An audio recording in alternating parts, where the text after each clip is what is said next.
दोस्तों, मनीष कश्यप को लेकर के तमाम तरह की बातें आपको सुनने को मिल रहा होगा। कभी सुनने को मिल रहा होगा कि मनीष कश्यप अभी रिहा हो जाएंगे, कभी सुनने को मिला होगा कि मनीष कश्यप कल रिहा हो जाएंगे, कभी परसों रिहा हो जाएंगे, कभी इस तारीख को रिहा हो जाएंगे, कभी 1 महीने में रिहा हो जाएंगे, कभी 10 दिन में रिहा हो जाएंगे। तो क्या मनीष कश्यप आखिर रिहा कब होंगे? ये प्रश्न तमाम लोगों के मन में उठ रहे हैं, क्योंकि मनीष कश्यप के बारे में तमाम तरह की न्यूज़ हमेशा प्रसारित होते रहते हैं।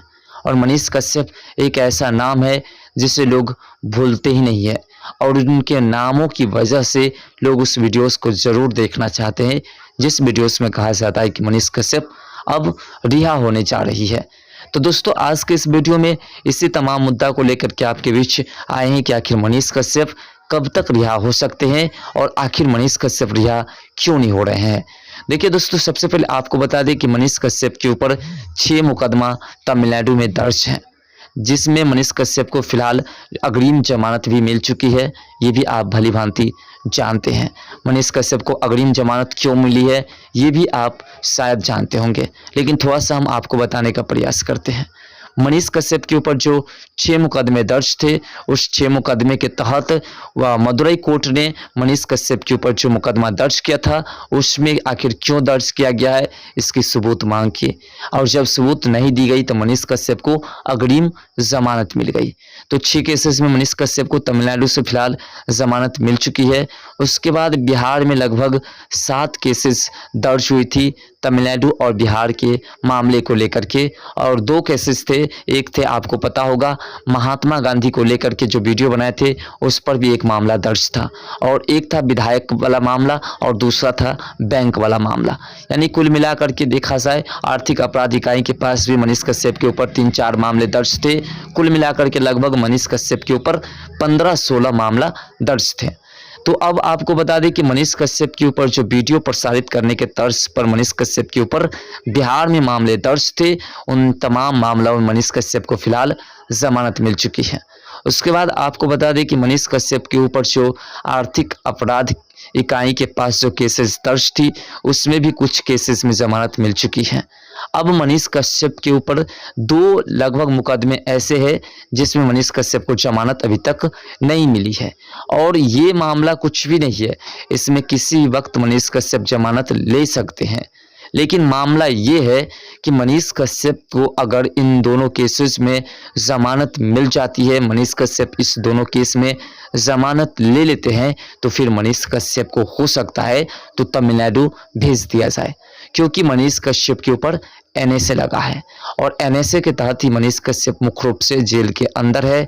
और एनएसए अगर नहीं हटता है और मनीष कश्यप बिहार के केस में जमानत ले लेते हैं, तो हो सकता है कि अब कहा जाए कि मनीष कश्यप के ऊपर सिर्फ एक ही राज्य में मामला दर्ज है, वो भी तमिलनाडु में, तो मनीष कश्यप को तमिलनाडु भेज दिया जाए और मनीष कश्यप एनएसए के तहत तमिलनाडु में रहेंगे। और तमिलनाडु में मनीष कश्यप के साथ क्या हो रहा था ये आप भली भांति जानते हैं। इसीलिए मनीष कश्यप के ऊपर जो 2 मुकदमे हैं, उस दोनों मुकदमे में मनीष कश्यप के वकील साहब अभी तक केस को वेल फाइट करने केस में वेल फाइट नहीं किए हैं, और ना ही मनीष कश्यप को उसमें जमानत दिलाने अभी चाहते हैं, क्योंकि जब तक एनएसए नहीं हटेगा तब तक मनीष कश्यप के ऊपर 1-2 मुकदमा बिहार में चलता रहे। ये तमाम लोगों की कोशिशें हैं जिससे कि मनीष कश्यप को तमिलनाडु नहीं भेजा जाए, बिहार में ही मनीष कश्यप की केस की सुनवाई होती रही, या फिर मनीष कश्यप बिहार में ही रहे। नहीं तो मनीष कश्यप को जमानत मिलते ही मनीष कश्यप को बिहार ले जाया जाएगा, और उसके बाद मनीष कश्यप को तमिलनाडु में यातनाएं झेलनी पड़ेगी। तो अब आपको ये बातें भी समझा देते हैं कि आखिर एनएसए कब तक हटेगा। तो देखिए, लगभग 6 महीने की अवधि थी, 6 महीने के बाद 9 महीने तक लास्ट अवधि रहती है, और 9 महीने के बाद 1 साल आती है। तो देखिए, 6 महीने के जो अवधि थी उसमें मदुरई कोर्ट ने मनीष कश्यप के ऊपर जो एनएसए लगाया है, किस आधार पर लगाया है, उस आधार को कोर्ट ने पेश करने को कहा था, और इसके लिए केंद्र सरकार तक जो है, स्टेट से लेकर के केंद्र सरकार तक नोटिस भेजा था। लेकिन अभी तक मदुरई कोर्ट को एक भी सबूत पेश नहीं की गई है। लेकिन बात है एनएसए की, क्योंकि जिस केस में अग्रिम जमानत मनीष कश्यप को मिले थी वो केस छोटे मोटे केस थे, लेकिन एनएसए एक बहुत बड़ा होता है। एनएसए देशद्रोही के ऊपर लगाया जाता है, इसलिए 6 महीने तक मनीष कश्यप की एनएसए का इंतजार किया गया कि उसमें कोई सबूत पेश करेंगे, बिहार सरकार हो या फिर तमिलनाडु सरकार हो या केंद्र सरकार हो, लेकिन अभी तक कोई एविडेंस पेश नहीं की गई। तो अब जो है फिर से 9 महीने का समय दिया गया है और जिस दिन 9 महीने पूर्ण जाएगा उस दिन तक अगर कोई सबूत पेश नहीं की गई, केंद्र सरकार द्वारा हो या बिहार सरकार द्वारा हो या तमिलनाडु सरकार द्वारा हो या तमाम प्रशासन द्वारा हो, कि मनीष कश्यप पर आखिर एनएसए किस आधार पर लगा है, तो फिर 9 महीने की अवधि पूरे होते ही मनीष कश्यप को छोड़ दी जाएगी। लेकिन यहाँ पे प्रश्न ये उठेगा फिर कि आखिर मनीष कश्यप के खिलाफ एक भी सबूत पेश नहीं की गई, तो क्यों आखिर मनीष कश्यप के ऊपर एनएसए लगाया गया। और अगर किसी व्यक्ति के ऊपर एनएसए लगाया जाता है और सबूत पेश नहीं की जाती है, इसका मतलब साफ है कि उस व्यक्ति के साथ अन्याय हो रहा है, उस व्यक्ति के साथ दुश्मनी का जो है बदला लिया जा रहा है। और इस हिसाब से बिहार सरकार और तमिलनाडु सरकार के ऊपर जुर्माना बांधा जा सकता है। इसलिए तमिलनाडु की सरकार और बिहार की सरकार मिल करके कुछ साजिश रचने में लगे हुए हैं, जिस साजिश के तहत मनीष कश्यप के खिलाफ एक भी सबूत पेश कर दी जाए। और इसीलिए मनीष कश्यप के समर्थकों पर भी उनकी निगाहें रहती है कि कोई समर्थक कुछ ऐसी गलती कर बैठे जिससे कि मनीष कश्यप की मुश्किलें बढ़ सके और मनीष कश्यप के खिलाफ जो सबूत इकट्ठे करने हैं उसको हम कर सके। क्योंकि मनीष कश्यप ने जिस वीडियोस को प्रसारित की है उस वीडियोस को तमिलनाडु सरकार हो या बिहार सरकार हो कोर्ट में पेश नहीं कर सकती है, क्योंकि अगर उस सबूत को कोर्ट में पेश की जाती है तो फिर मनीष कश्यप उस वीडियोस के आधार पर ही बेगुनाह साबित हो जाएंगे। और जब बेगुनाह साबित हो जाएंगे तो उसके बाद मनीष कश्यप के ऊपर जो एनएसए लगाया गया है उसके तहत कार्रवाई कर दी जाएगी सरकारों के ऊपर और जुर्माना भी बांध दिया जाएगा।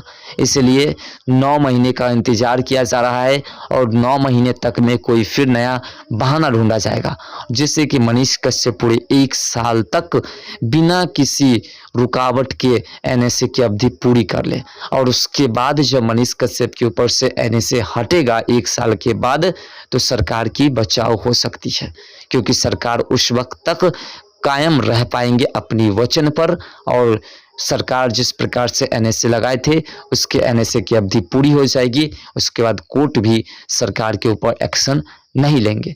तो सरकार की ये रणनीति है और इसलिए सरकार मनीष कश्यप के ऊपर एनएसए जो लगा है उस एनएसए की जो एविडेंस पेश करनी है या उस एनएसए की जो तारीख आती है सुनवाई की, उस तारीख में कोई ना कोई बहाना ढूंढ करके बच जाते हैं और तारीख बदल लेते हैं, जिससे कि मनीष कश्यप को लंबे समय तक जेल में रखा जा सके। और मनीष कश्यप की जब 1 साल की अवधि पूरी हो जाएगी, क्योंकि आपको ही पता है 1 साल तक ही किसी व्यक्ति को एनएसए के तहत जेल में रखा जा सकता है, तो सरकार की ये रणनीति है जिससे कि सरकार जो है जुर्माना से बच सके और सरकार जो है मनीष कश्यप को गुनहगार भी साबित करवा सके। क्योंकि एनएसए हट जाएगा तो सरकार गुनहगार और मनीष कश्यप बेगुनाह साबित हो जाएंगे। फिलहाल मनीष कश्यप को अभी 9 महीने तक प्रतीक्षा करनी पड़ सकती है।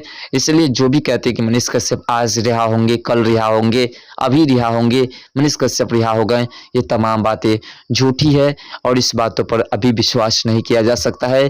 जिस दिन उनकी सुनवाई होगी केस की, उस दिन की बातें पर आप गौर कीजिए कि आखिर क्या होने वाला है, क्या नहीं होने वाला है। तो दोस्तों, आप समझ चुके होंगे कि आखिर क्या पूरा मामला है और आज भी आप मनीष कश्यप के समर्थन में हैं या फिर मनीष कश्यप को भूल चुके हैं। कमेंट सेक्शन में अपना राय जरूर दीजिएगा। तो दोस्तों, मिलते हैं नेक्स्ट वीडियो के साथ, तब तक के लिए बाय। जय हिंद, जय भारत, जय बिहार, जय मिथिला, जय सनातन।